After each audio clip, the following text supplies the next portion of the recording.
नमस्ते दोस्तों, कैसे आप सभी। उम्मीद करता हूँ आप सभी अच्छे होंगे। आज फिर से एक मोटिवेशनल स्टोरी है आपके लिए। आज इस कहानी से आपको सीखने का मिलेगा दोस्त कि जो होता है अच्छे के लिए होता है। बहुत पुराने समय की बात है।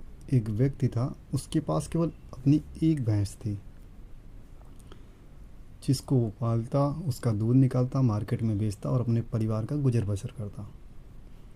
ऐसे दोस्त, उसका परिवार बहुत ही खुशहाल था। वो भी अपने परिवार को लेकर बहुत खुश था। उसका जीवन बहुत ही अच्छी भले चल रहा था।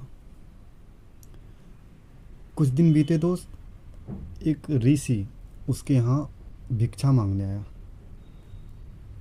उसके यहाँ पहुँचते पहुँचते उस ऋषि को शाम हो गई थी, बिल्कुल अंधेरा जैसा हो रहा था। उसने बड़े ही सादर भाव से, प्यार से उसे बैठाया, उसका सम्मान किया। बोला, महात्मा जी, आप इतनी रात को कहाँ जाएंगे?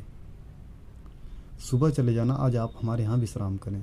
उसे जो बन पड़ा रात में खिलाया पिलाया, सब कुछ किया। तो ऋषि के साथ जो उसका शिष्य था, दोनों रात में वहीं ठहरे, खाना पीना खाया, उसने बिस्तर लगाया, सब कुछ आदर भाव किया। रात के 2 बजे ऋषि की नींद खुली, महात्मा की नींद खुली। उसने अपने शिष्य को जगाया और उसकी जो एक कल्ली भैंस थी उसको उसके खूंटे से खुलवा दिया। कहा, इसको खोल लो और चलो यहाँ से। अब महात्मा जी का जो भक्त था वो क्या करता बेचारा, उनका पालन करना था। उसने क्या किया, उस भैंस को खोला और दोनों ऋषि और उसके शिष्य रात में निकल दिए,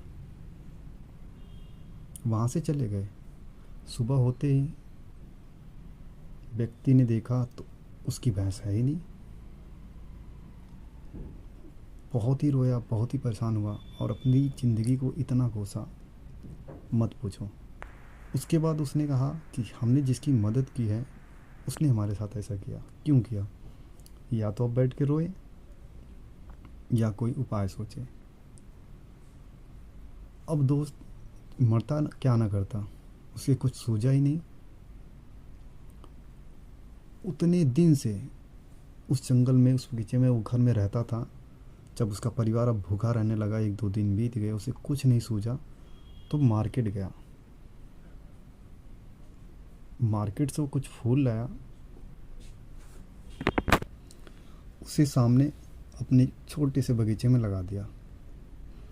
धीरे धीरे कैसे भी करके अपना गुजर बसर किया। जब वो फूल बड़ा हुआ तो मार्केट में ले गया, बेच दिया और उसे अच्छा प्रॉफिट हुआ।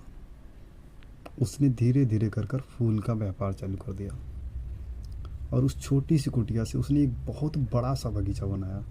आगे चलकर वो फूल का बहुत बड़ा व्यापारी बन गया। अब कुछ दिन बीतने के बाद वो ऋषि उसी रास्ते से लौट के आया। जब वो भीख मांगने आया उसी रास्ते पे, तो जो उसका शिष्य था बोला, आप कहाँ जा रहे हैं? वो तो कब के कहाँ कैसे हो गए होंगे, क्यों जा रहे हैं उस रास्ते पे? अगर मिल गए तो हमारी खैर नहीं गए, कोई बात नहीं, चलो तो सही। वो आया और वह व्यक्ति उस ऋषि को पहचान गया। उसके पैरों तले गिरकर उसका धन्यवाद किया कि अगर आप उस टाइम हमारी भैंस लेके नहीं गए होते, छोड़ के नहीं गए होते, तो आज भी हम उसी में जीवन यापन किए होते। उस टाइम तो हमको समझ में नहीं आया कि क्या करना चाहिए, लेकिन जब तक हमारे पास वो चीज़ सहारा था तब तक हमें कुछ दिखाई नहीं दे रहा था। हम उसी के भरोसे अपनी ज़िंदगी काट रहे थे। तो दोस्त, हमारी लाइफ में अगर कुछ पूरा घटित हो रहा है तो हो सकता हो उससे अच्छा हो हमारी लाइफ में। इसलिए घटित होने को लेकर बैठो ना, कुछ प्रयास करो, वो अच्छे के लिए ही होगा जैसे उस व्यक्ति के साथ हुआ है। मिलेंगे दोस्त एक नई वीडियो में, तब तक के लिए best of luck, take care of yourself.